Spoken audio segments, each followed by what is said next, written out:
YouTube channel. ඉතින් අද vlog එක මොන වගේද කියලා ඔයාලා දැනටම දන්නවා ඇති. ඉතින් අද යන්නේ Riverston. එහෙනම් අපි යමු.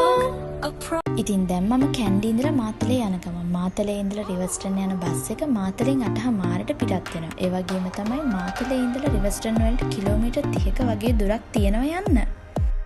බලති කන්ද මුදුනේ පේන Riverston ටවර් එක මම හිතනවා ඔයාලටත් පේනවා ඇති කියලා.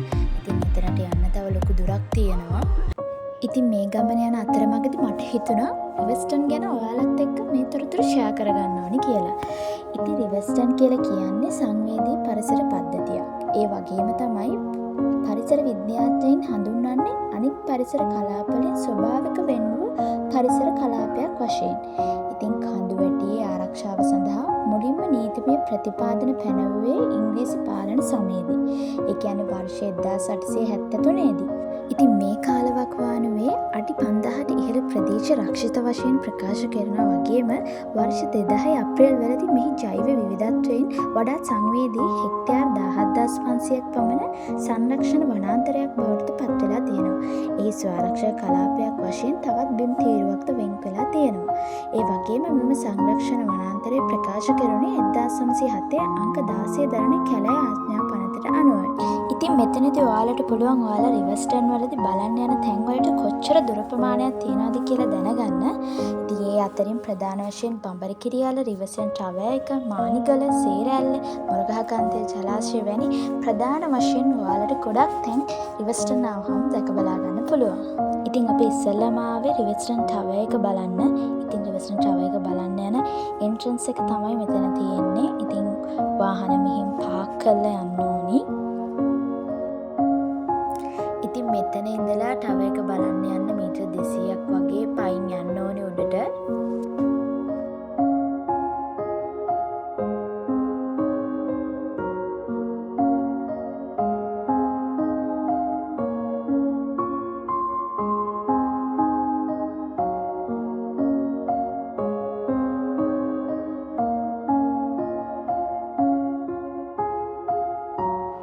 මෙතන කවුන්ටර් එකකින් ටිකට්ස් ගන්න ඕනේ ටවර් එක බලන්න යන්න.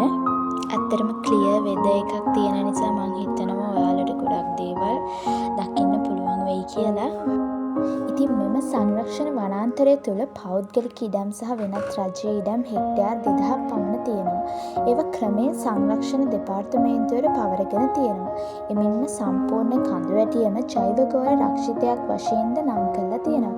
ඒ වගේම පාරිසරික වැදගත්කම නිසාම ලෝක උරුමයක් ලෙසින් 2010 දී නම් වෙලා තියෙනවා. ඉතින් ඒ අපේ රටේ දෙවන යුනෙස්කෝ ස්වභාවික උරුමය ලෙස නම් වෙනකොට පළමු යුනෙස්කෝ ස්වභාවික උරුමය ලෙස සිංහරාජය පත් වෙනවා.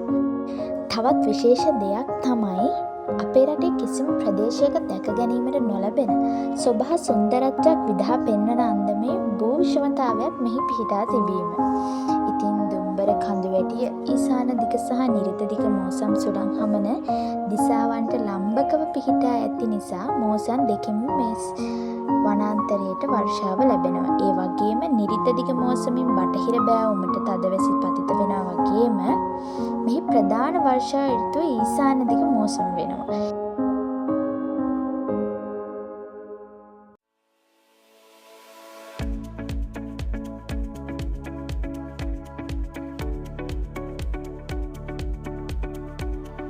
මේ මෝසම් කාලය ඔක්තෝබර් මාසයේ සිට පෙබරවාරි මාසය අතර දක්වා කාලය Riverston වනාන්තරයට තද වැසි ඇදහැලෙන කාලයක් බවට අපිට දකින්නට පුළුවන්. ඉතින් මේ වැහි කාලයේදී වනාන්තරයේ ඇතුළතින් තිබෙන දිය ඇලි අලංකාරව ගලා හැලෙන්නේ වනයේ තියෙන සුන්දරත්වය ඇත්තටම දෙගුණ කරමින්. ඉතින් ඒක කැම්පින් කරන අය ගොඩක් දැකලා ඇති වැහි කාලෙට වනාන්තරයේ ඇතුළේ තියෙන දිය ඇලි මාරම ලස්සනයි. ඉතින් ඒ තොරතුරු ඔයාලත් එක්ක ෂෙයා කරන ගමන් දැන් අපි ඇවිල්ලා තියෙන්නේ Riverston එකේ ටවර් එක පාමුලට. ඉතින් තව පොඩි දුරක් අපිට යන්න තියෙනවා.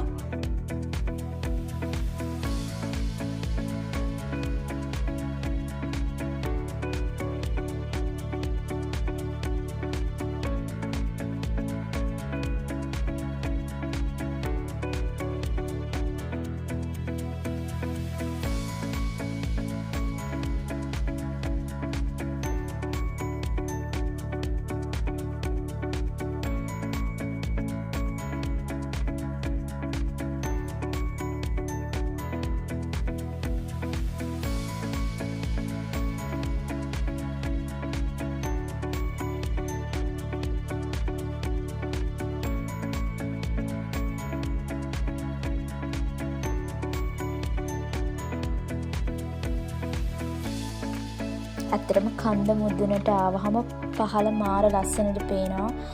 මාරම ලස්සනයි කියන්න වචන නැහැ ඇත්තටම.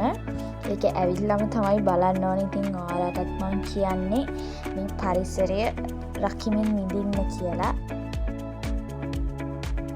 ඇත්තටම මේ වනාන්තරය අපි රිවර්ස්ටන් කියලා හැඳින්වුවත් මෙහි භාවිතා වෙන නම වෙන්නේ බටාඬුව කන්ද කියන නම. ඉතින් බටාඬුව කන්ද හෙවත් රිවර්ස්ටන් කන්ද ජනප්‍රිය වෙලා තියෙන්නේ ඉහළට ගිහාම තියෙන බටාඬුව සුළං කපොල්ල නිසා. ඉතින් අපි මෙතනට ආපු ප්‍රධාන පාරට අමතරව තව වනාන්තරයේ ඇතුළෙන් අතුරු පාරවල් තියෙනවා මේ කඳු මුදුනට එන්න.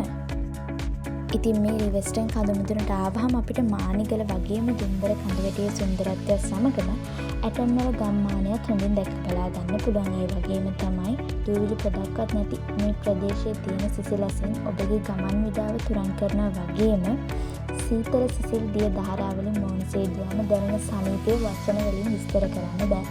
ඒ වගේම තමයි රිවර්ස්ටන් කඳු මුදුනට ආවහම පස්සකින් ලග්ගලත් අපිට දැක බලා ගන්න පුළුවන්. ඒ වගේම තමයි තව දෙයක් තියෙනවා මට ඔයාලට කියන්න. ඉතින් මේ රිවර්ස්ටන් කඳු මුදුනේ පිහිටි ස්වභාවික සුළං ධාරා උපයෝගී කරගෙන අපේ වෙලේ මහානායක රාවණා තමන්ගේ විමානයේ හෙවත් දඬු මොනරේ අහසට නැග්ගුවා කියලා කතා පොතකුත් අපිට අහන්න පුළුවන්.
දැන් මං ඉන්නේ පිටවල පතනට යන අතරමඟ තියෙන විව් පොයින්ට් එක ළඟ. ඉතින් මෙතනදී ඔයාලට කඳු පන්ති කිහිපයක්ම දකින්න පුළුවන් වගේම තමයි මං කලින් සඳහන් කරපු රාවණා රජුරු තමන්ගේ දඬුමරණේ අහසට නැග්ගුවා කියපු ඒ තනිතලා කන්ද විදිහට පෙනෙන මානිගල කන්දත් ඔයාලට මෙතෙන්දි දැක ගන්න පුළුවන්.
දැන් මං ඇවිල්ලා තියෙන්නේ පිටවල පතන එන්ට්‍රන්ස් එක තියෙන තැනට. ඉතින් ඔයාලා අනිවාර්යයෙන්ම පිටවල පතන බලන්න යන්න කලින් මෙතන පාරෙන් එහා පැත්තේ තියෙන කවුන්ට් එකෙන් ටිකට්ස් අරන් යන්න ඕනේ.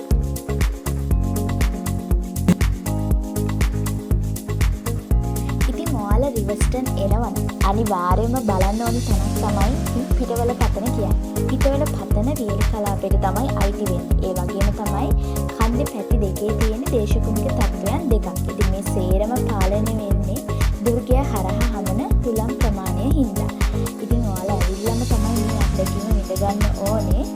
ඉතින් විශාල ප්‍රදේශවල පතන හැටියට තමයි පිහිටලා තියෙන්නේ. වැඩි ප්‍රමාණයක් තියෙන්නේ මේ තෘණ ශාක. ඉතින් ඔයාලා මෙහි එන්න හිතාගෙන ඉන්නවා නම් ඔයාලා එන්න ඕනේ මැයි, ජූනි, ජූලි, අගෝස්තු කියන මාසවල තමයි.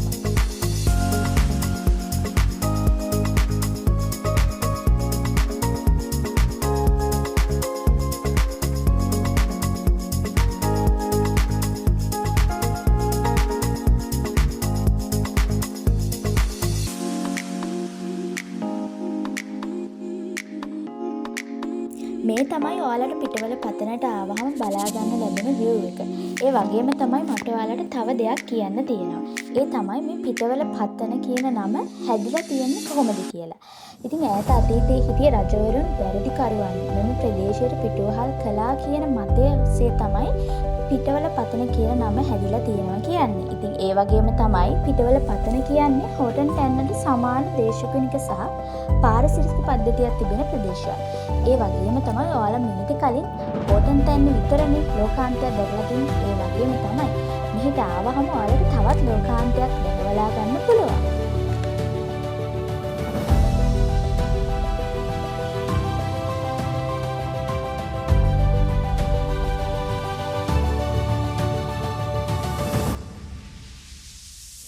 ඔයාලට පේනවා ඇති දැනටම වැස්ස මම කලින් කිව්වා වගේම පටන් අරගෙන. ඉතින් ඔයාලා පිටවල පතන බලන්න එනවා නම් අනිවාර්යයෙන්ම හවස් වෙන්න කලින් එන්න. මොකද ගොඩක් අය කියනවා හවස් වෙද්දි වනාලි ගෙවසෙනවා කියලා.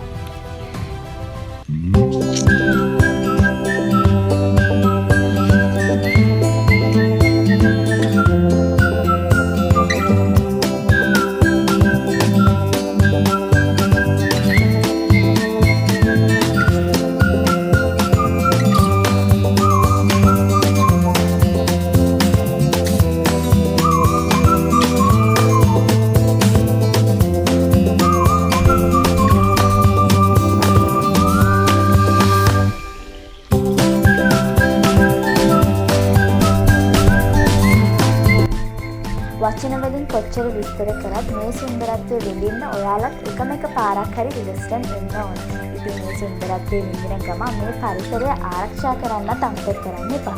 ඉතින් අදට මගේ බ්ලොග් එක ඉවරයි. ඉතින් මේ වගේ තවත් බ්ලොග් එකකින් හම්බෙනකම් ඉතින් එන්න.